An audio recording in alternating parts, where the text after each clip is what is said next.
Welcome back, in final part 7 of Skype. Skype was claimed initially to be a secure communication, with one of its early web pages stating, highly secure with end-to-end encryption. Security services were invisible to the user, and encryption cannot be disabled. Skype claims to use publicly documented, widely trusted encryption techniques for Skype-to-Skype communication, RSA, for key negotiation and the advanced encryption standard to encrypt conversations. However, it is impossible to verify that these algorithms are used correctly, completely, and at all times, as there is no public review possible without a protocol specification and / or the program's source code. Skype provides an uncontrolled registration system for users with no proof of identity. Instead, users may choose a screen name, which does not have to relate to their real-life identity in any way. A name chosen could also be an impersonation attempt, where the user claims to be someone else for fraudulent purposes.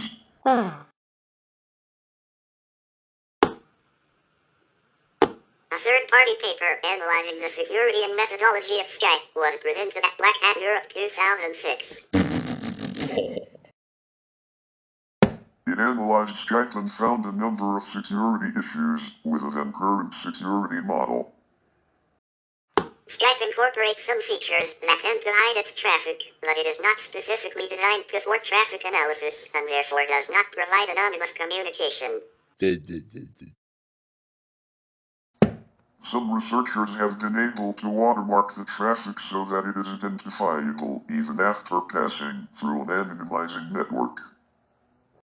In an interview, Kurt Sauer, the chief security officer of Skype, said, "We provide a safe communication option. I will not tell you whether we can listen or not." This does not deny the fact that the U.S. National Security Agency, NSA, monitors Skype conversations. Skype's client uses an undocumented and proprietary protocol.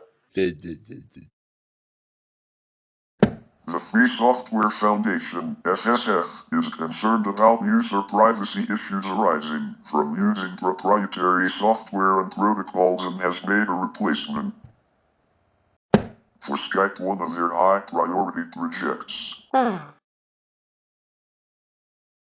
Security researchers beyond the undisclosed have speculated that Skype may have a backdoor, since Skype sends traffic even when it is turned off, and because Skype has taken extreme measures to obfuscate the program's traffic and functioning. Several media sources reported that at a meeting about the lawful interception of IP-based services held on 25 June 2008,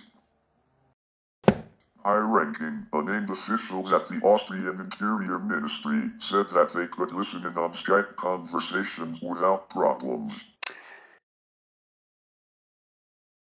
Austrian Public Broadcasting Service ORF, citing minutes from the meeting, reported that the Austrian police are able to listen in on Skype connections. Skype declined to comment on the reports.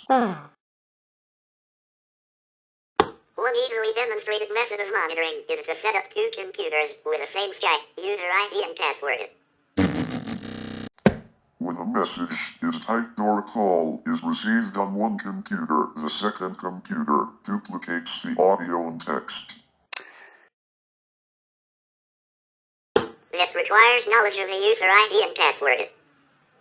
The United States Federal Communications Commission, FCC, has interpreted the Communications Assistance for Law Enforcement Act, CALEA, as requiring digital phone networks to allow wiretapping, if authorized by an FBI warrant, in the same way as other phone services.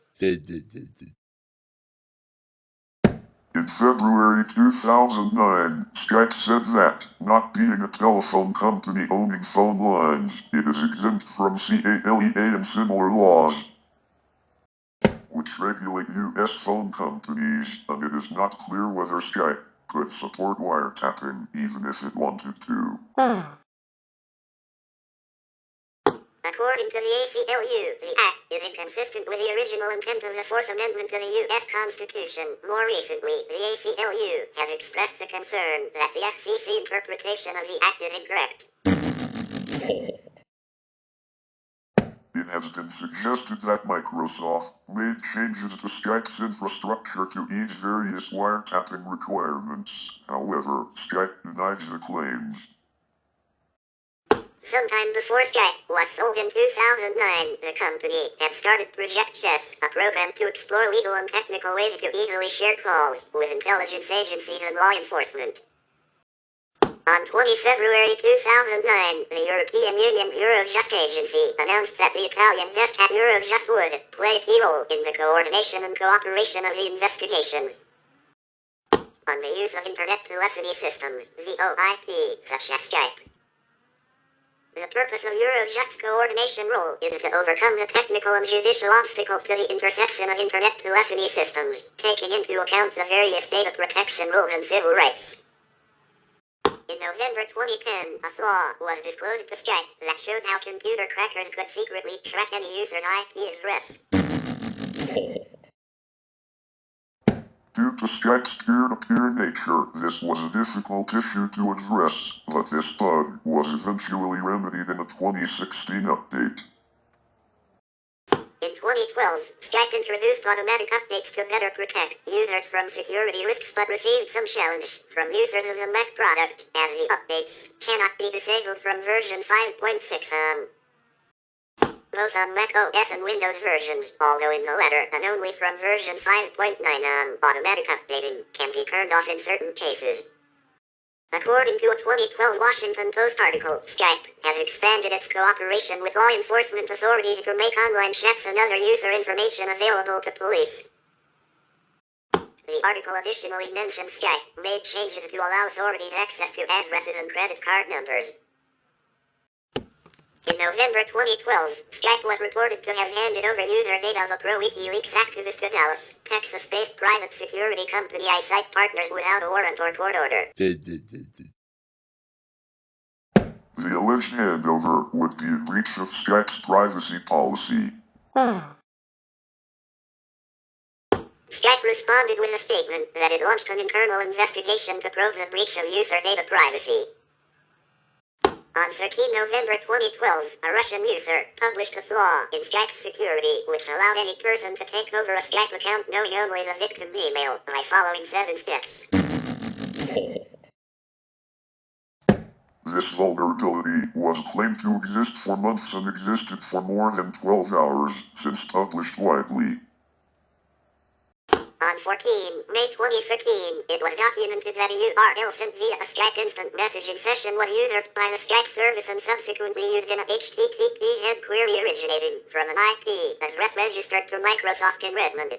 The IP address used was 65.52.100.214. The Microsoft query used the full URL supplied in the IM conversation and was generated by a previously undocumented security service.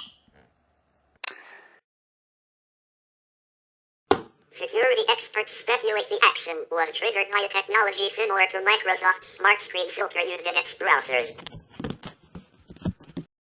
The 2013 mass surveillance disclosures revealed that agencies such as the NSA and the FBI have the ability to eavesdrop on Skype, including the monitoring and storage of text and video calls and file transfers. The PRISM surveillance program, which requires FISA court authorization, reportedly has allowed the NSA unfettered access to its data center supernodes. According to the leaked documents, integration work began in November 2010, but it was not until February 2011 that the company was served with a directive to comply signed by the Attorney General, with NSA documents showing that collection began on 31 March 2011. On 10 November 2014, Skype scored 1 out of 7 points on the Electronic Frontier Foundation's Secure Messaging Scorecard. Skype received a point for encryption during transit but lost points because communications are not encrypted with a key the provider does not have access to. That is, the communications are not end-to-end encrypted. Users cannot verify contacts' identities. Past messages are not secure if the encryption keys are stolen. That is, the service does not provide forward secrecy. The code is not open to independent review. That is, not available to merely view, nor under a free software license. The security design is not properly documented, and there has not been a recent independent security audit. AIM, BlackBerry Messenger, Buddy XMS, Hushmail, Chick Messenger, Viber and Yahoo Messenger also scored 1 out of 7 points. As of August 2018, Skype now supports end-to-end encryption across all platforms. Cyber sex trafficking has occurred on Skype and other video conferencing applications. According to the Australian Federal Police, overseas pedophiles are directing child sex abuse using its live streaming services.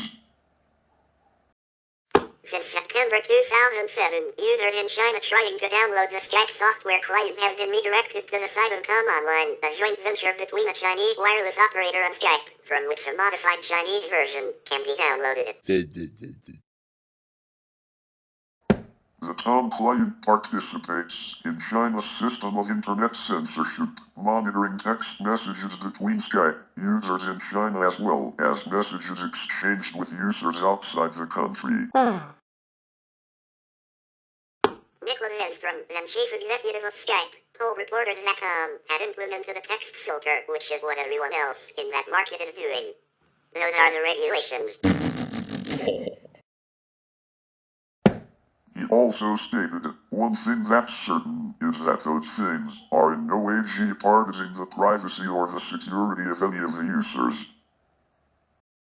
In October 2008, it was reported that had been saving the full message contents of some Skype text conversations on its servers, apparently focusing on conversations containing political issues such as Tibet, Falun Gong, Taiwan independence, and the Chinese Communist Party. The saved messages contain personally identifiable information about the message senders and recipients, including IP addresses, usernames, landline phone numbers, and the entire content of the text messages, including the time and date of each message. Information about Skype users outside China who were communicating with a TaBNWNE Skype user was also saved. A server misconfiguration made these log files accessible to the public for a time. Research on the TaBNWNE Skype venture has revealed information about blacklisted keyword checks, allowing censorship and surveillance of its users. The partnership has received much criticism for the latter. Microsoft remains unavailable for comment on the issue. According to reports from the advocacy group Great Fire, Microsoft has modified censorship restrictions and ensured encryption of all user information. Furthermore, Microsoft is now partnered with Guangming founder, GNF, in China. All attempts to visit the official Skype webpage from mainland China redirects the user to skype.tbnw.cn. The Linux version of Skype is unavailable.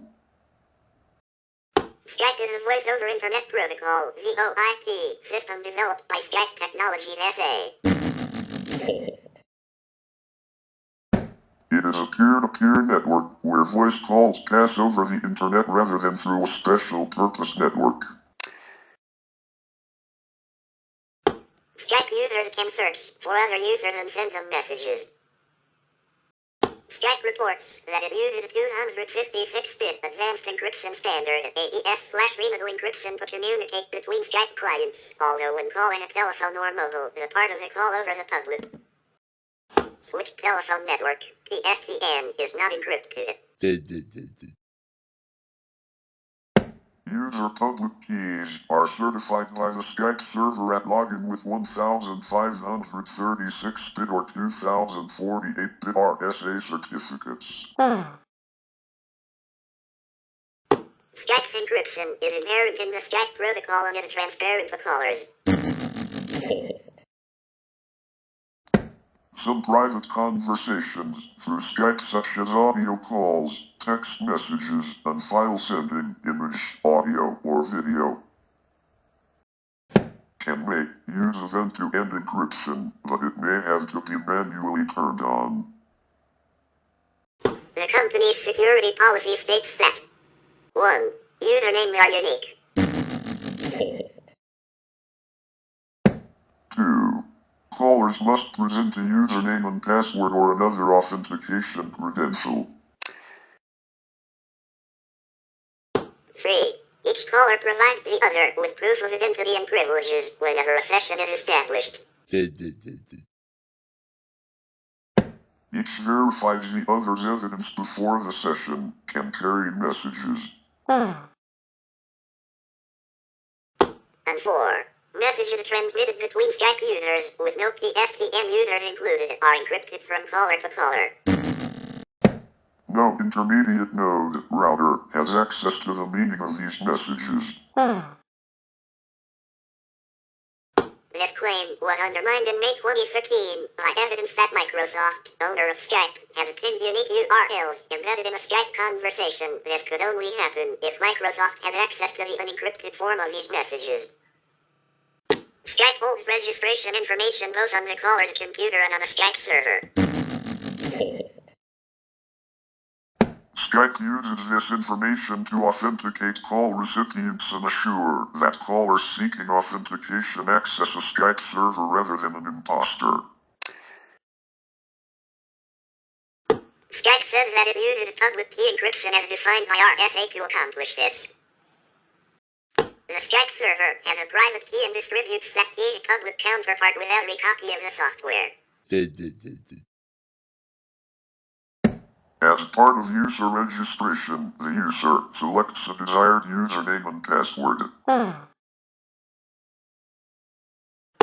Skype locally generates public and private keys. The private key and a password hash are stored on the user's computer. Then a 256-bit AES encrypted session is established with a Skype server.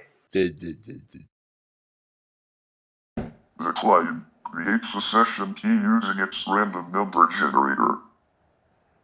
The Skype server verifies that the selected username is unique and follows Skype's naming rules. The server stores the username and a hash of the user's password HHT \display style HHT in its database. The server now forms and signs an identity certificate for the username that binds the username, verification key, and key identifier. For each call, Skype creates a session with a 256-bit session key. This session exists as long as communication continues and for a fixed time afterward. Skype securely transmits the session key to the call recipient as part of connecting a call. That session key is then used to encrypt messages in both directions. All traffic in a session is encrypted using the AES algorithm running in integer counter mode at ICM. Whoa! Skype encrypts the current counter and salt with a session key using the 256-bit AES algorithm. This algorithm returns the key stream, then XORed, with a message content. Skype sessions contain multiple streams. The ICM counter depends on the stream and the location within the stream. Skype uses random numbers for several cryptographic purposes.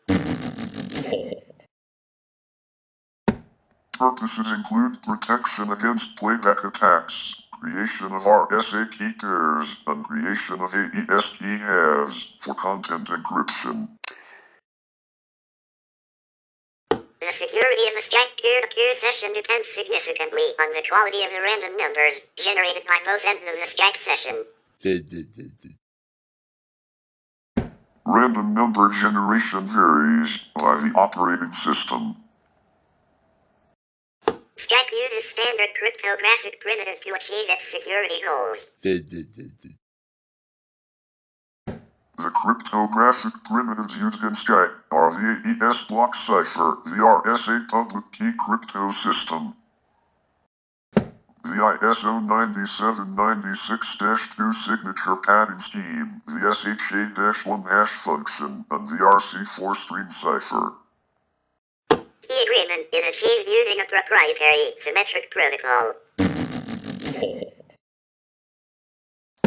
To protect against a playback attack, the peers challenge each other with random 64-bit nonces. The challenge response is to customize the challenge in a proprietary way and return it signed with the responder's private key. The peers exchange identity certificates and confirm that these certificates are legitimate. Because an identity certificate contains a public key, each end can then confirm signatures created by the other peer. Each peer contributes 128 random bits to the 256-bit session key. Another security risk are automatic updates, which cannot be disabled from version 5.6 on both on Mac OS and Windows branches, although in the latter, and only from version 5.9 on, automatic updating can be turned off in certain cases. Chinese, Russian, and United States law enforcement agencies have the ability to eavesdrop on Skype conversations and to have access to Skype users' geographic locations. In many cases, a simple request for information is sufficient, with no court approval needed. This ability was deliberately added by Microsoft for law enforcement agencies around the world after they purchased Skype in 2011. This is implemented by switching the Skype client for a particular user account from the client-side encryption to the server-side encryption, allowing dissemination of an unencrypted data stream. While Skype encrypts user sessions, other traffic, including call initiation, can be monitored by unauthorized parties. The other side of security is whether Skype imposes risk on its users' computers and networks. In October 2005, a pair of security flaws were discovered and patched. Those flaws made it possible for hackers to run hostile code on computers running vulnerable versions of Skype. The first security bug affected only Microsoft Windows computers. It allowed the attacker to use a buffer overflow to crash the system or to force it to execute arbitrary code. The attacker could provide a malformed URL using the Skype URI format and lure the user to request it to execute the attack. The second security bug affected all platforms. It used a heap-based buffer overflow to make the system vulnerable. Issues, including several potentially affecting security, included. Skype code is proprietary and closed source, and it is not planned to become open source software, according to Nicholas Enstrom, co-founder of Skype, who responded in 2004 to questions on the Skype security model, saying, "We could do it, but only if we re-engineered the way it works, and we don't have the time right now." If the software source were available, peer review would be able to verify its security. On 13 November 2012, a Russian user published a flaw in Skype security which allowed any non-professional attacker to take over a Skype account knowing only the victim's email in 7 simple steps. This vulnerability was claimed to exist for months and was not corrected until more than 12 hours after it was published widely. The fact that Skype records data about calls, but not the message contents, in a history file saved on the user's computer. Attackers who gain access to the computer can obtain the file. Skype can consume other users' bandwidth. Although this is documented in the license agreement, EULA, there is no way to tell how much bandwidth is being used in this manner. There are some 20,000 supernodes out of many millions of users logged on.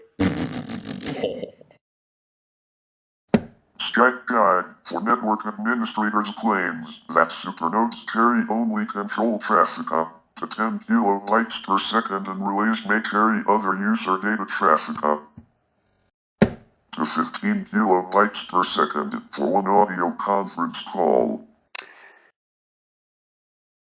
A relay should not normally handle more than one relay connection. Skype's file transfer function does not integrate with any antivirus products, although Skype claims to have tested its product against antivirus shield products. Skype does not document all communication activities. This lack of clarity as to content means that systems administrators cannot be sure what it is doing. The combination of an invited and a reverse-engineered study taken together suggests Skype is not doing anything hostile. Skype can be easily blocked by firewalls. Skype consumes network bandwidth even when idle, even for non-supernodes, for example, for NAT traversal. For example, if there were only 3 Skype users in the world and 2 were communicating, the third computer would be taxed to support the application, even if not using Skype at the time. The large number of Skype computers means that this activity is diffuse. It can lead to performance issues on standby Skype users and presents a conduit for security breaches. Skype implicitly trusts any message stream that obeys its protocols. Skype does not prohibit a parallel Skype-like network. Skype prior to version 3.0.0.216 created a file called 1.com in the temp directory, which was capable of reading all BIOS data from a PC. According to Skype, this was used to identify computers and provide DRM protection for plugins. They later removed this file, but it is not known whether the BIOS reading behavior was removed. The URI handler that checks URLs for verification of certain file extensions and file formats uses case-sensitive comparison techniques and doesn't check all potential file formats. While Skype does encrypt most of its communications, unencrypted packets containing advertisements are pulled from several places, exposing a cross-site scripting vulnerability. These ads can easily be hijacked and replaced with malicious data. The privacy of Skype traffic may have limits. Although Skype encrypts communication between users, a Skype spokesman did not deny the company's ability to intercept communication. On the question of whether Skype could listen in on their users' communication, Kurt Sauer, head of the security division of Skype, replied evasively, "We provide a secure means of communication. I will not say if we are listening in or not." In China, text is filtered according to government requirements. This suggests that Skype has the capacity to eavesdrop on connections. One of Skype's minority owners, eBay, has divulged user information to the U.S. government. Security researchers TaBNWNE have speculated that Skype may have a backdoor, since Skype sends traffic even when it is turned off, and because Skype has taken extreme measures to obfuscate their traffic and functioning of their program.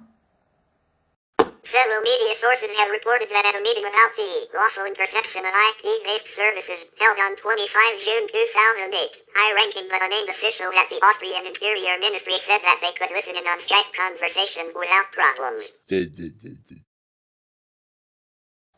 Austrian Public Broadcasting Service ORF, citing minutes from the meeting, have reported that the Austrian police are able to listen in on Skype connections.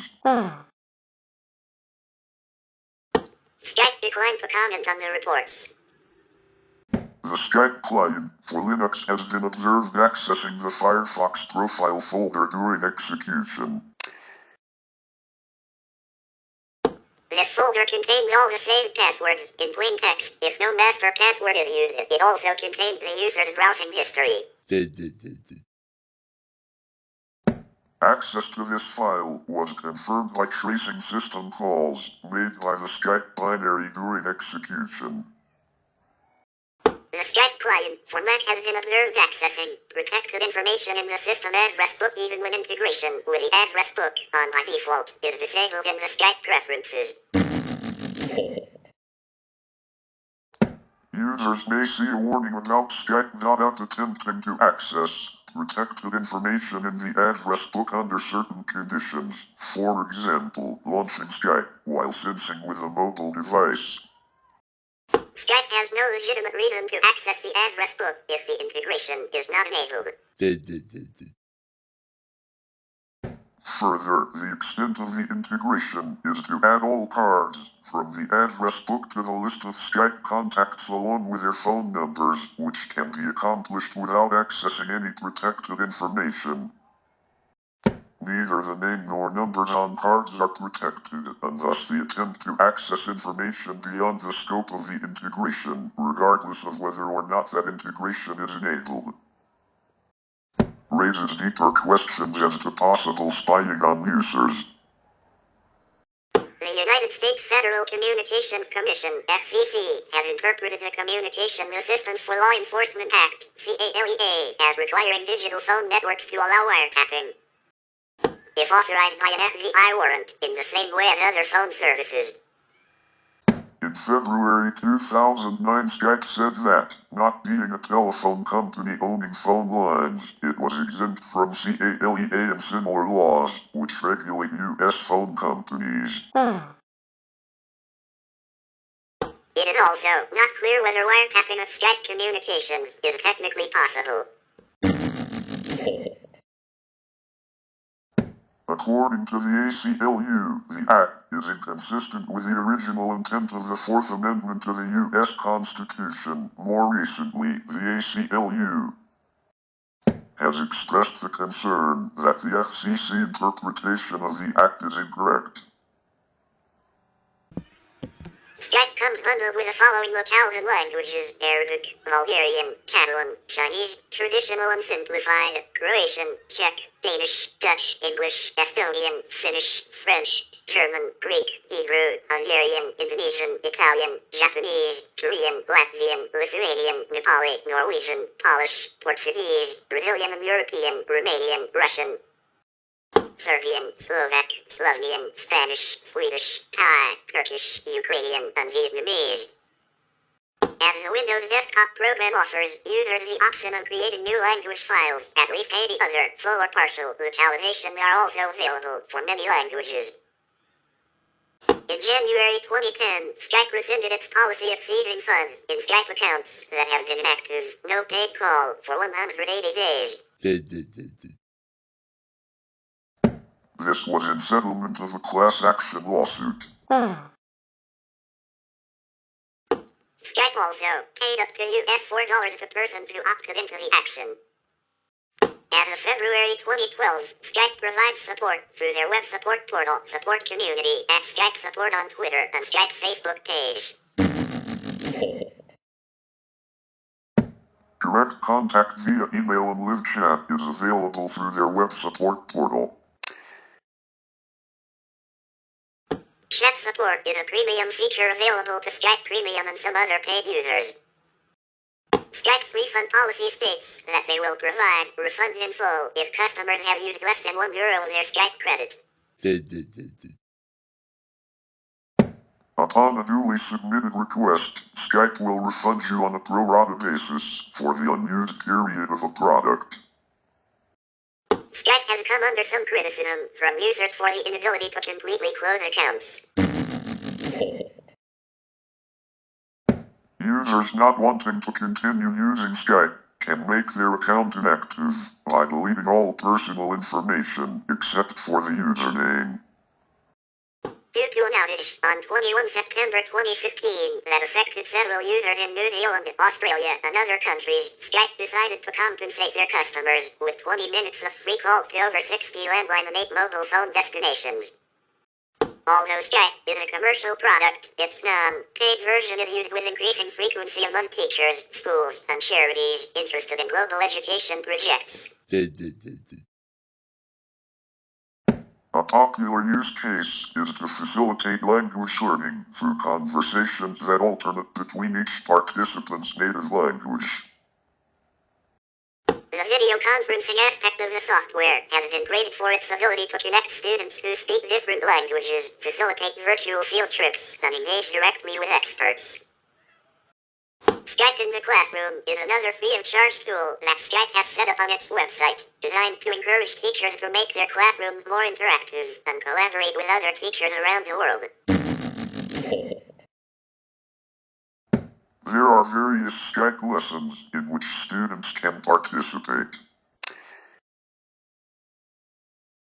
Teachers can also use a search tool and find experts in a particular field. The educational program Skype a Scientist, set up by biologist Sarah McAnulty in 2017, had in 2 years connected 14,312 classrooms with over 7,000 volunteer scientists. However, Skype is not adopted universally, with many educational institutions in the United States and Europe blocking the application from their networks. That's it for this case today. Thank you for watching, and we hope you will enjoy the newly remastered of the original Season 1 series. And be sure to hit a like, subscribe to our channel, and turn on post notifications for more newly upcoming videos. And we will see you in episode 2. Signing off, and have a nice day, everyone.